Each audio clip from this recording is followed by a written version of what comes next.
आनंद वो गुरुजी, अरे आप सच सच बताइए गुरुजी, मेरा भाई कहाँ है?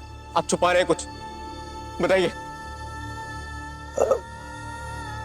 आनंद, जब तुम रास्ते में खुद को कोड़े मार रहे थे ना, तब थोड़ी देर के बाद तुम बेहोश होकर नीचे गिर गए।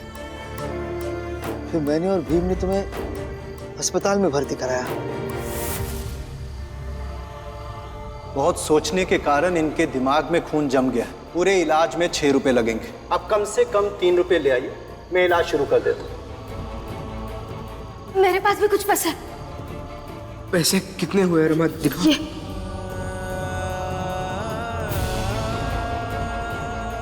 ये औरत मेरे जलपान गृह से पैसे चोरी कर कर यहाँ लेकर आई है। आपको पैसे चोरी करने के जुर्म में गिरफ्तार किया जाता है। जब तक तुम पैसे वापस नहीं करते तब तक रमाबाई थाने में ही रहेगी। गुरुजी आप ये बताइए, भीम कहाँ है? भीम भी खुद को कोड़े मारकर पैसे कमाना चाहता था, लेकिन मैंने और फुलिया ने रोक दिया उसे। वो अभी भी पैसे की व्यवस्था करे ही कहीं गया होगा। आ जाएगा। मेरा भाई। अरे मुझे भी जाना है उसके पास। मुझे भी जाना है। रुकिए, बचे हुए पैसे पहले जमा होंगे, उसके बाद ही आप कहीं जा सकते हैं। तब तक यहीं ठहरिए। डॉक्टर साहब, अब मेरा भाई अकेला संघर्ष कर रहा है, आप मुझे जाने दीजिए। हम दोनों भाई मिलकर जल्दी से पैसा इकट्ठा कर लेंगे और सब कुछ चुका देंगे आपका। जाने दीजिए डॉक्टर साहब। देखिए, चुपचाप यहाँ बैठिए, वरना मुझे हॉस्पिटल के सुरक्षा कर्मियों को बुलाना पड़ेगा। ठीक है, बैठिए यहाँ।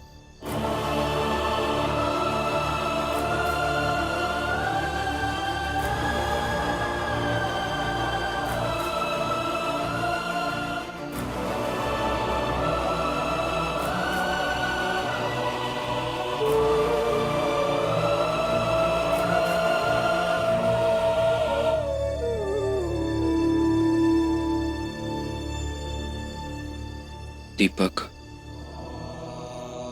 एक तरफ बड़ा भाई अस्पताल में है जिसके लिए पैसे जमा करने हैं, दूसरी तरफ पत्नी जेल में है, वहां भी पैसे जमा करने हैं। लेकिन अभी इस वक्त मेरे पास एक पैसा नहीं है। आज बाबा होते ना कुछ उपाय जरूर निकाल लेते। भीम भैया, धैर्य रखिए। धैर्य भी नहीं रखा जाता है। तब से शांत हूं, अभी भी यही चाहता हूं कि मैं शांत रहूं, मगर नहीं रहा जा रहा है। आज दिन भर मेहनत करके पैसों की व्यवस्था नहीं कर पाया। सोच नहीं पा रहा हूं कि कल क्या करूंगा मैं। हम फिर से एक मौका देते हैं तुझे।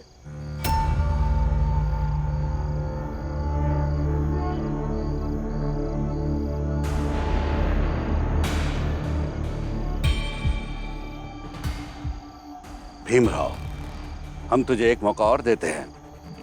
सोच ले, शुद्धिकरण करवा ले और हमसे पैसे ले ले। भीमराव,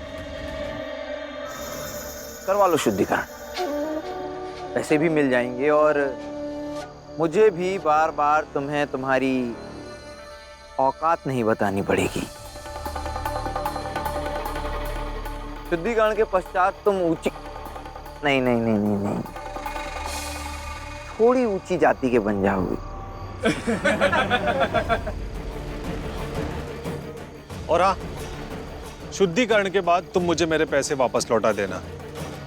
उसके बाद तुम्हारी पत्नी रमाबाई भी जेल से छूट जाएगी। सोच ले भीमराव, एक शुद्धिकरण, 3 फायदे जो हम तीनों बता रहे हैं। कल सुबह से तेरी जिंदगी बदल जाएगी। शुद्धिकरण करवा लिया तो अच्छे के लिए, वरना बुरे के लिए। फैसला तेरा।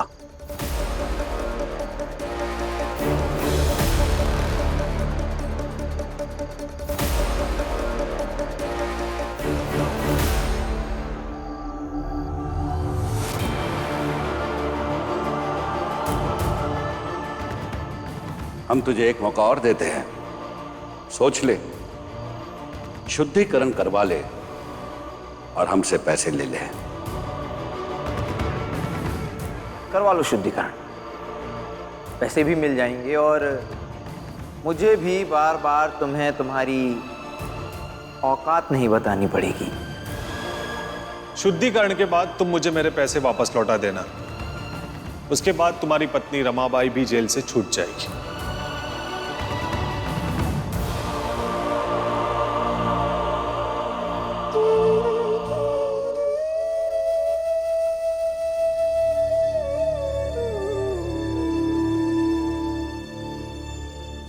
रमा, भीम, अरे आओ आओ भीमराव, मैं तुम्हारा ही इंतजार कर रहा था। अब पैसे लाए हो तो जमा कर दो और ले जाओ अपनी पत्नी को।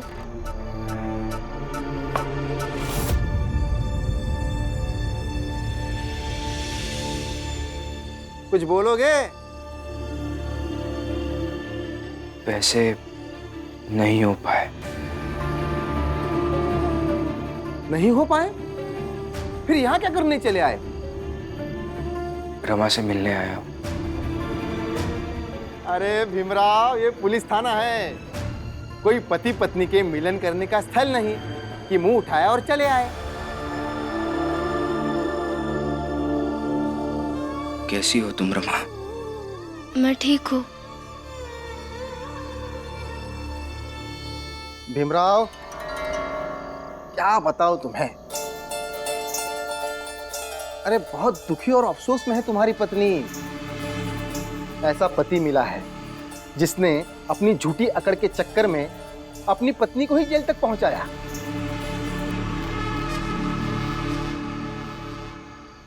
बुआ, रमा,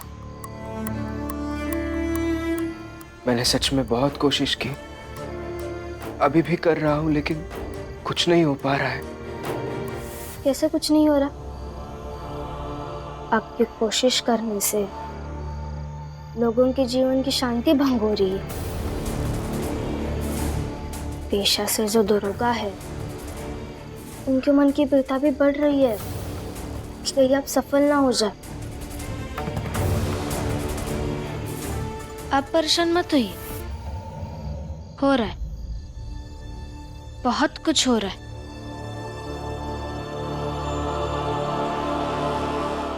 सिर्फ पैसे ही नहीं मिल रहे, बल्कि आपका अहित सोचने वालों को जवाब भी मिल रहा है। ए भीमराव, निकल यहाँ से और देखता जा, इस थाने में तेरे माफीनामा इतने जमा करके रखूंगा कि तू कभी न्याय की बात करेगा तो तुझे तेरे लिखे गए माफीनामा का ढेर दिखाऊंगा। मैं रमा से मिलने आया हूँ। कोई गैर कानूनी काम नहीं किया है मैंने कि आप मुझे यहाँ से बाहर निकालेंगे। निकल यहाँ से, मुझे कानून मत सिखा। नहीं जाऊंगा मैं यहाँ से। भीम, तू जा बेटा, मैं हूँ रमा के पास। बुआ, आप भी इतनी देर से यहीं पे बैठी है, मुझे लगता है अभी आपको घर जाना चाहिए। मैं हूं ना रमा के पास। नहीं, मैं ठीक हूँ, बुआ भी ठीक है। लेकिन रमा, अब जाइए, आनंद भैया का ख्याल रखिए, अब घर जाइए। अच्छा बेटा, मैं यहीं पर हूँ। जब तक रमा हवालात में है, तब तक मैं यहाँ से हिलूंगी भी नहीं। जा।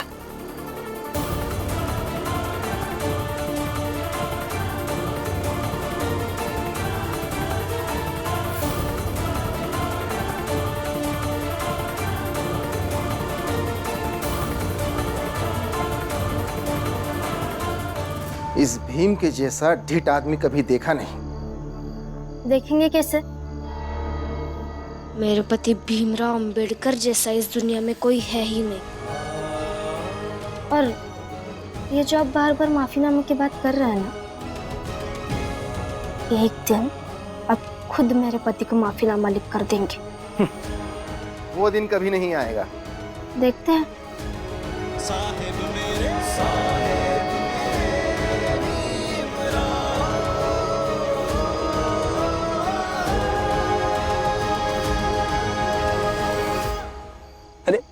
भीमराव, क्या हुआ? पैसों की कौन व्यवस्था हुई कि नहीं? बोलो भीम, हवालात से रमा को छोड़ा कर नहीं लाए हैं? भीम, कुछ पैसों का इंतजाम हुआ बेटा? अरे नहीं हुआ होगा। अरे होता तो ये कूद कूद कर सबको बताता कि पैसों की व्यवस्था इसने कैसे की। अरे किससे उम्मीद कर रहे हो? भीमराव नाम है इसका। ये केवल गाल बजाना जानता है और ये इंतजार कर रहा होता है कि इसकी मुसीबत कोई दूसरा कोई निपटा दे, या फिर ऐसा कुछ ये करे कि सब के सब मुसीबत में फंस जाए। हैं? हितेश, तुम तो चुप ही रहो। कभी किसी की मदद की है तुमने? बस चले आते हो उपदेश देने के लिए। हाँ तो सही तो कह रहे हैं ना वो। और मुझे भी नहीं लगता कि इस बार भी पैसे की व्यवस्था कर भी पाएगा। फिर तो आनंद भी अस्पताल में ही रहेगा और रमा भी हवालात में ही रहेगी। भीमराव, डॉक्टर साहब कह रहे हैं कि बिना पूरा पैसे जमा किए वो ना अस्पताल से नहीं आने देंगे। मान जाइए प्रचंड देव की बातें, कर लीजिए शुद्धिकरण। अब सोच विचार करके कोई फायदा नहीं है भीम, हमारे पास दूसरा कोई विकल्प नहीं है।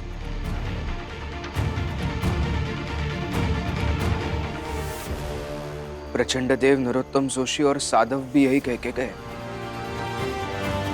लेकिन मैं शुद्धिकरण नहीं करूंगा क्योंकि मैं अशुद्ध नहीं हूँ। बाकी चाहे जो हो जाए।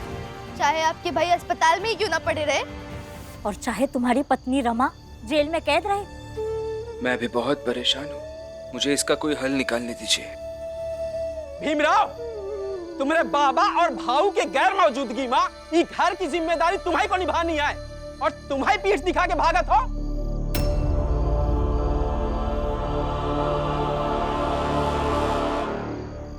जैसे ही तुम उसे ये एहसास दिलाओगे कि आज उसका बाप और उसका बड़ा भाई उसके साथ नहीं है, वो वैसे ही रुक जाएगा। उसे तुरंत ही अपनी घरेलू जिम्मेदारियों का एहसास होगा। हम तो उस पर दबाव डाल ही रहे हैं। सबके सामने आदर्श छवि बनाकर घूमता है ना।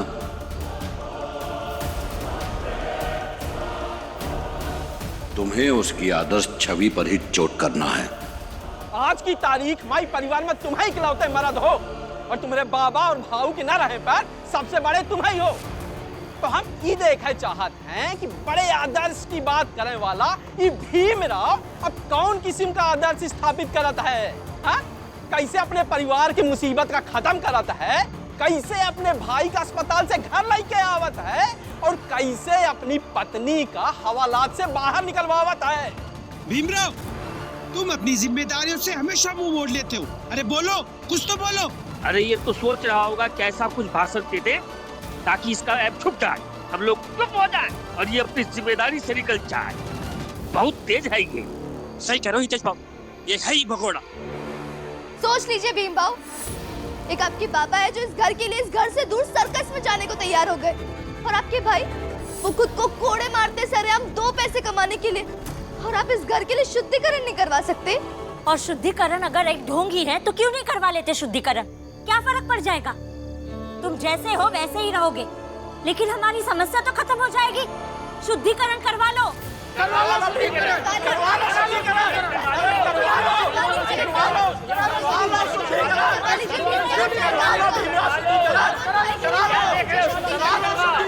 अरे करवा लो शुद्धिकरण, अरे करवा लो शुद्धिकरण, करवा लो, करवा लो शुद्धिकरण, करवा लो शुद्धिकरण, करवा लो शुद्धिकरण, करवा लो शुद्धिकरण,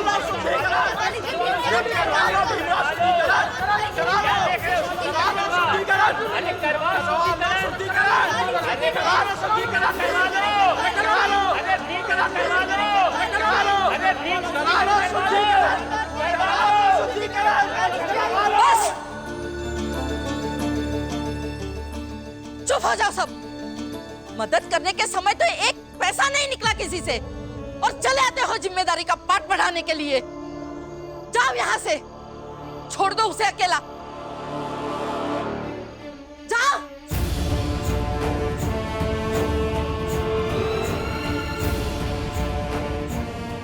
चलो भैया।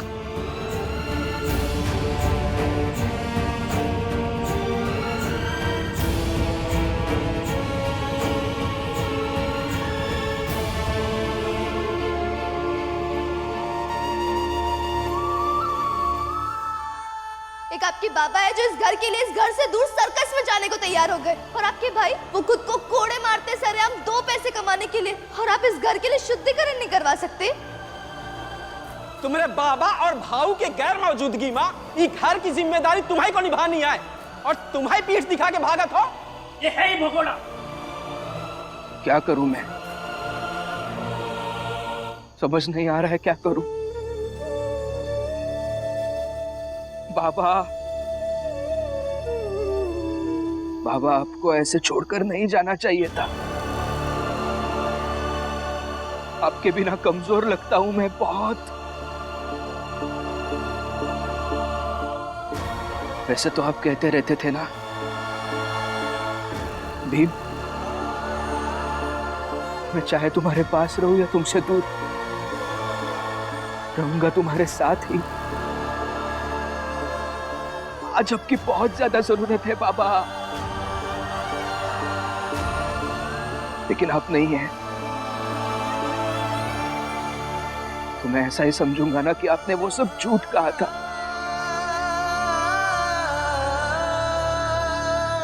ये रात,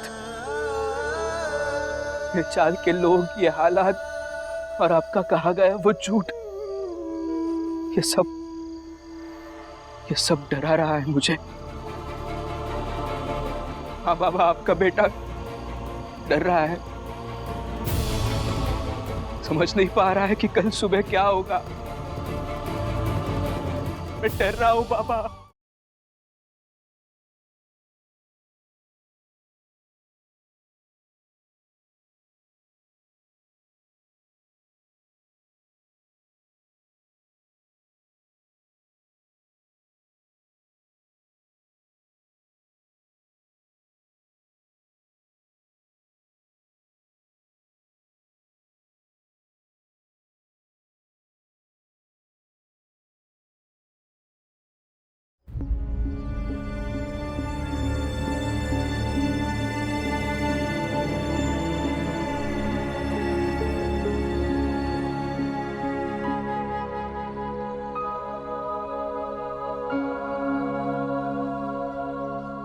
आइए आइए, इधर लेकर आइए, आराम से। हाँ, आराम से लेकर आइए।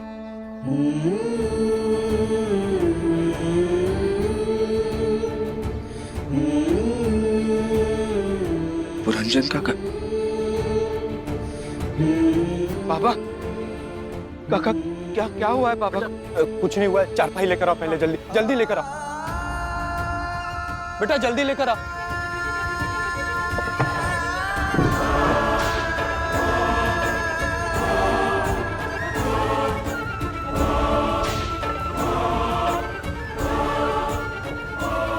क्या हुआ इन्हें? बाबा, बाबा, बाबा,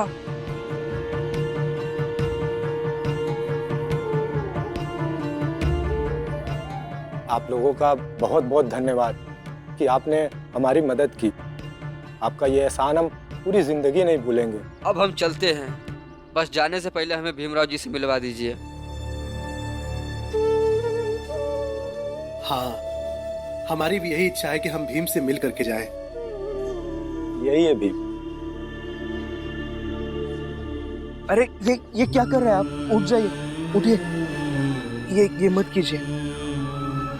सर्कस में आपके पिताजी ने हमें आपके बारे में बहुत बातें बताई, तो आपकी बातें सुन कर हमारे मन में आपके प्रति श्रद्धा भाव पैदा हो गया है। हम भी छोटी जाति के हैं, लेकिन आपके संघर्ष विचारों को सुन करके ऐसा लगता है कि हमारे भी दिन बदलेंगे। बस आप अपने संघर्ष को बनाए रखिए और राम जी को सर्कस में जाने मत दीजिएगा। जी। अच्छा, हम चलते हैं।